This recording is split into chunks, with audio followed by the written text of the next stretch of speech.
18 июли соли 2024 президенти Тоҷикистон Эмомалӣ Раҳмон дар сохторҳои мақомоти додгоҳӣ, додстонӣ, вазорати мудофиа, агентии мубориза бо коррупсия, вазорати маориф ва илм, маркази тадқиқоти стратегӣ ва чандин ниҳодҳои дигари ҳукумати ҷумҳурӣ тағйиротҳои кадрӣ ба амал овард. аз ҷумла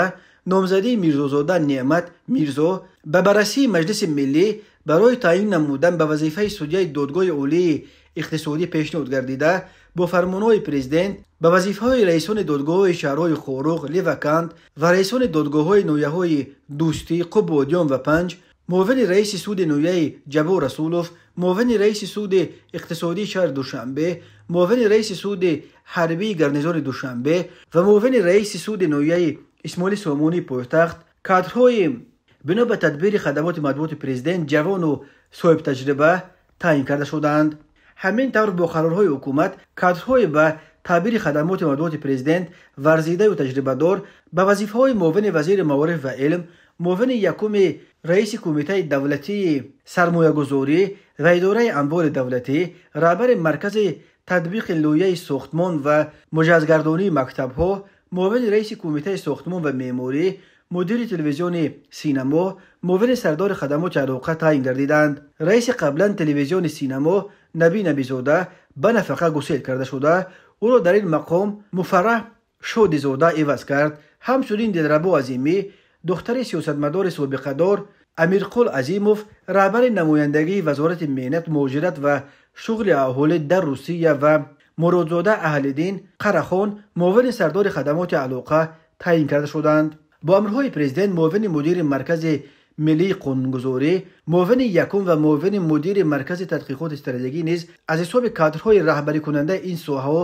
таъин карда шуда, дар мувофиқа бо президент ҳамчунин кадрҳои ба таъбири хадамоти матбуоти президент ҷавону варзида ба вазифаи сардорони якчанд раёсати прокуратураи генералӣ, прокурори ноҳияи Мурғоби вилояти Мухтори Кӯҳистони Бадахшон, прокурори ҳарбии гарнизони Хорух, прокурори назорати иҷрои қонунҳо дар маҳбасҳои вилояти Суғд,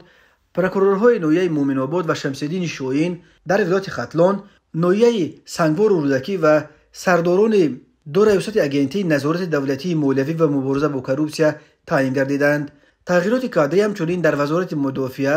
ситоди генералӣ, ҷузъу таомҳои қувваҳои мусаллаҳи кишвар, баъзе кормандони қисмҳои ҳарбӣ ва комиссарияти ҳарбии шаҳру ноҳияҳои тобеи марказ асосан аз ҳисоби кадрҳои дорои ду ва ё зиёда таҳсилоти олии ҳарбӣ амалӣ гардида, аз ҷумла Расулзода Абдулмӯмин, сардори раёсати разведкаи ҳарбии Ситоди Кул, муовинони сардори Ситоди Кули қувваҳои мусаллаҳи ҷумҳурии Тоҷикистон таъин шуданд. зимни суҳбат бо кадрҳои нафтаин Эмомалӣ Раҳмон нахуст ба рафтори ношоиста ва ғайриоиномавии раиси суди ноҳияи Шамсиддини Шоҳини вилояти Хатлон Зоҳир Мӯминзода, ки нисбати сарбози қушунҳои сарҳадӣ дар постгоҳи назоратӣ ба худ раво дидааст, таваҷҷӯҳи ҷиддӣ зоҳир намуда таъкид дошт, ки ӯ на танҳо аз вазифа озод гардид, балки аз мақомоти судӣ комилан ронда шавад. Эмомалӣ Раҳмон дар идомаи суҳбат кадрҳои нафтаинро ба хизмати содиқонаю софдилона, баланд бардоштани донишу маҳорати касбӣ,